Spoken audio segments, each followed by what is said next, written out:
Halo semua, Assalamualaikum. Saya Azhar Altafiami dengan NIM A1C419004 dari Fakultas Keguruan dan Ilmu Pendidikan, Prodi Pendidikan Biologi, Universitas Jambi.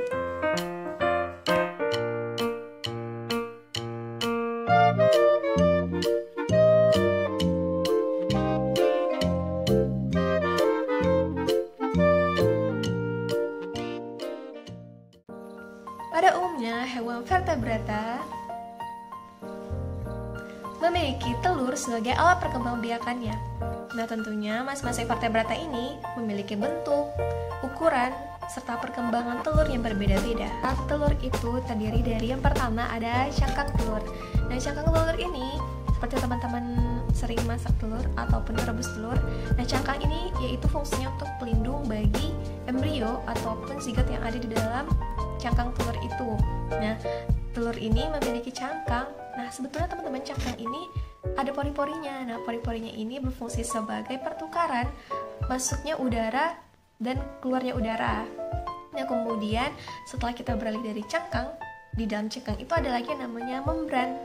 Nah, dalam membran cangkang ini, kalau teman-teman pernah merebus telur itu, ketika kita membuka telur cangkangnya itu, pasti ada selaput-selaput tipis gitu kan. Nah, itu yang dinamakan dengan membran cangkang. Nah, dimana selaput tipis tadi itu berfungsi untuk melindungi embrio juga. Kemudian membran cangkang ini dia itu salah satu ujungnya itu tidak menempel pada cangkang, dimana dia itu membentuk rongga udara. Nah, rongga udara ini berisi oksigen untuk perkembangan embrio.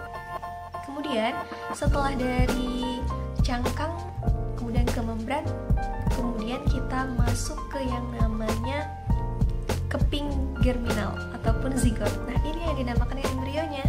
Nah, disinilah tempat embrionya itu berkembang.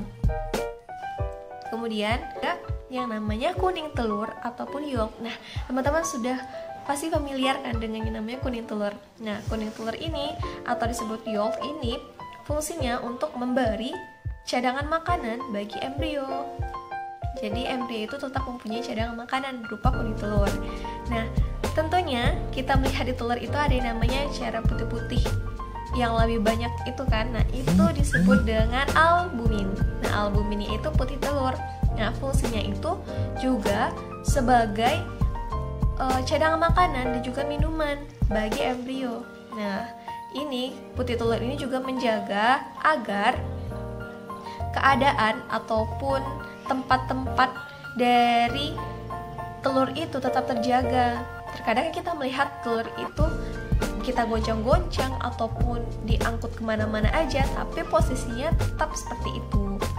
Nah, kemudian ada juga yang namanya tali ataupun kalaza. Nah, ini yang namanya yaitu tali kuning telur. Tali kuning telur. Nah, tali ini berfungsi untuk menetapkan posisi embrio tadi agar tetap berada di atas kuning telur. Berdasarkan klasifikasi ada atau tidaknya kuning telur atau yolk atau lecit, maka dibedakan menjadi dua. Yang pertama yaitu lecital dan yang kedua alecital. Dimana lecital ini yaitu telur yang mempunyai kuning telur ataupun lecit. Nah, kemudian alecital ini telur yang tidak memiliki lecit. Nah, berdasarkan banyak sedikitnya yolk ataupun kuning telur, nah telur ini ada yang namanya tipe alecital. Nah, seperti yang disebutkan tadi, alecital ini yaitu tipe telur yang hampir tidak memiliki yolk. Nah, jadi dia itu berukuran sangat mikroskopis. Kemudian ada tipe yang namanya yaitu oligolecital. Nah, oligolecital ini dia itu tipe telur yang memiliki sedikit yolk ataupun kuning telur.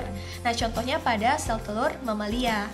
Nah, ada yang namanya lagi tipenya yaitu mesolecital. Nah, mesolecital ini dia itu yolk ataupun kuning telurnya itu sedang. Jadi dia itu bisa ditemukan pada telur amfibi dan juga pisces. Nah, ada juga nih yang namanya polylecital. Nah, polylecital ini namanya aja poli, berarti itu banyak kuning telurnya ataupun yolknya.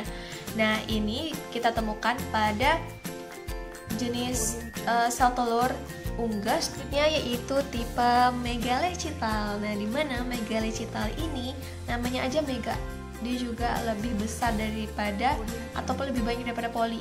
Jadi itu dia banyak dan juga bentuknya itu lebih besar. Nah, bisa kita temui pada telur alves dan juga telur reptil. Rebus ketiga bahan tersebut. Di sini terlihat telur ayam.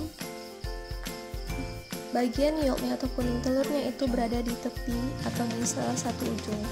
Kemudian di sini kita akan pecahkan dari telur bebek atau telur itiknya. Nah, di sini akan terlihat warna yolk atau kuning telurnya itu lebih keorenan dibandingkan telur ayam tadi ya. Dari sini terlihat jelas bahwa ada yang namanya albumin ataupun putih telur dan ada juga yolk. Kemudian di tepi-tepi yolk itu ada yang namanya kalaza ataupun tali kuning telur. Selanjutnya kita akan pecahkan telur puyuh. Nah, di sini akan terlihat bahwa kuning telur ataupun yolknya itu berada di tepi ataupun di salah satu ujungnya. Ini hampir sama seperti telur bebek dan juga telur ayam. Nah, selanjutnya kita akan mengamati telur yang telah direbus. Nah, ini ketika pengupasan terlihat sekali adanya rongga udara dari masing-masing telur. Nah, ini telur ayam yang dibelah. Nah, ketika dibelah kita bisa lihat sama-sama yang hanya terlihat itu hanya yolk dan juga albuminnya saja. Nah, ini terlihat perbedaan warnanya juga. Kemudian ini pada telur puyuh. Nah, pada telur puyuh yang bersama hanya dapat kita bedakan yolk dan albumnya saja. Nah, ini karakteristik dari masing-masing cangkangnya itu ada yang namanya pigmen cyanin yang membentuk telur itik sehingga bisa berwarna hijau ataupun kebiru-biruan. Nah, ini terlihat jelas ya, ada yang namanya membran cangkang yang berfungsi sebagai pelindung.